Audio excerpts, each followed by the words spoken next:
हमारा घर हमारा विद्यालय के अंतर्गत आज मैं सभी अभिभावकों को और यहाँ उपस्थित बच्चों को शैक्षिक सामग्री और पढ़ाई लिखाई के बारे में बताने जा रहा हूँ। सभी ध्यान से सुनेंगे। जैसे मान लीजिए कि आप कक्षा 6 में पढ़ते हैं। कक्षा 6 में 7 विषय हैं सहायक वाचन को लेकर के, वैसे 6 विषय हैं।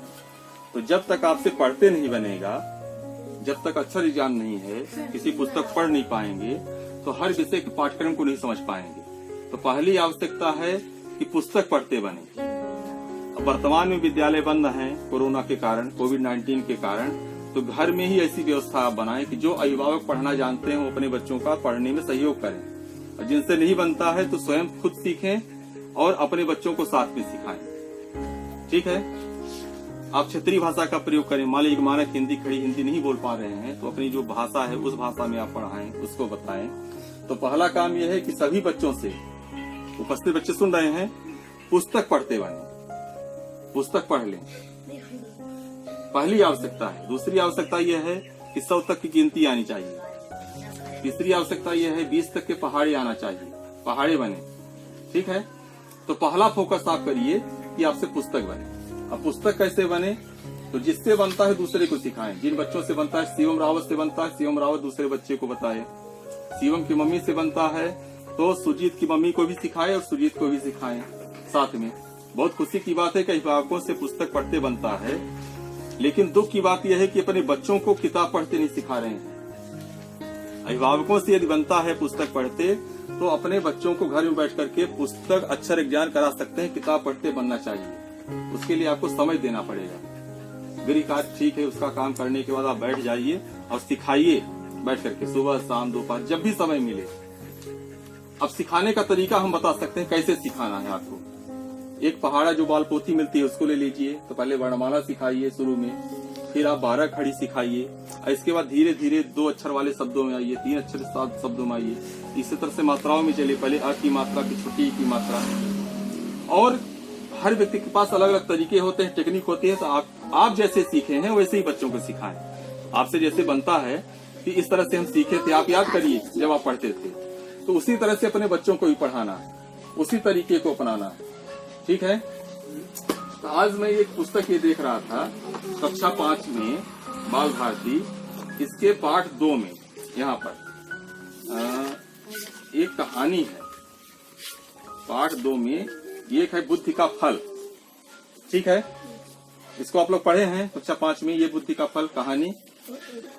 तो चलते हैं, इसको हम बताते हैं। पहले सुनिए, सारांश इसका बता देते हैं, आप इसको पढ़ लीजिएगा। हमारा इंटरेस्ट कब जागृत होगा? जब इसको हम जानेंगे इसमें क्या लिखा हुआ है। बादशाह अकबर का नाम आप लोग सुने हैं, बादशाह अकबर। और अकबर के एक मंत्री का नाम है बीरबल। बीरबल बहुत बुद्धिमान थे। तो एक बार बादशाह अकबर के दरबार में लंका का एक दूत आया और उसने कहा कि हमारे राजा एक घड़े की मांग किए हैं जो बुद्धि से भरा हुआ हो, बुद्धि का घड़ा। ठीक है। अब कहां से ऐसा घड़ा, कौन सा दें? बादशाह अकबर सोचे। तो बादशाह अकबर जो कभी समस्या आती थी तो बीरबल से चर्चा करते थे। तो बीरबल से बोले, बीरबल एक ऐसा बुद्धि का घड़ा चाहिए मुझे। तो बीरबल ने कहा कि जनाब इसके लिए हमें कुछ समय चाहिए, कुछ समय के बाद हम इसको उपलब्ध करा देंगे। तो बीरबल जाकर के कुछ अपने साथियों को लेकर के एक जगह गए और एक कद्दू, जब बड़ा सा फल होता है, कद्दू के छोटा सा फल था तो उसके ऊपर एक घड़े के ऊपर रख दिए। ऐसे कई कद्दू थे तो वहां पर कई घड़े ऐसे रख दिए और उस घड़े के अंदर कद्दू बड़ा आकार का ले लिया। तो कुछ समय बाद जब बड़े आकार का हो गया तो उस कद्दू को उसके पेड़ से अलग करके और घड़े में कद्दू भर गया तो ले आए।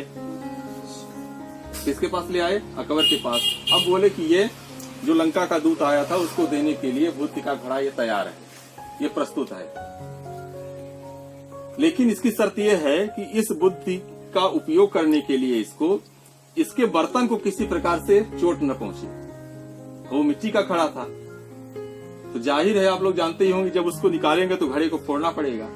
अब कैसे उसका उपयोग करें? और बीरबल बोले कि जाकर के बता देना अपने राजा को कि और आवश्यकता होगी, इस तरह के 5 घड़े और हैं हमारे पास। तो वह दूत बहुत आश्चर्यचकित हुआ कि इतना बड़ा कद्दू कैसे प्रवेश किया होगा इसमें, इसको निकालेंगे कैसे, प्रयोग कैसे करेंगे। तो वहां से चला गया। इसके बाद फिर अकबर पूछते हैं, अकबर भी देखे तो अकबर भी बहुत प्रसन्नचित्त हुए बीरबल की सूझबूझ को। तो इस तरह से कई कहानियां हैं पाठ्यक्रम में, तो जब आप पढ़ेंगे तो बहुत आनंद आएगा। ठीक है, तो इसको पढ़िए। कविता है, कहानी है, गणित की जो किताब है आओ करें और सीखें जो पुस्तक है उसको देखिए ध्यान से, उसको भरते रहिए। समय समय पर आपसे नहीं बनता है तो हम दोनों शिक्षक हैं, आप फोन नंबर हम दे रहे हैं तो उस फोन पर संपर्क करिए, पूछिए।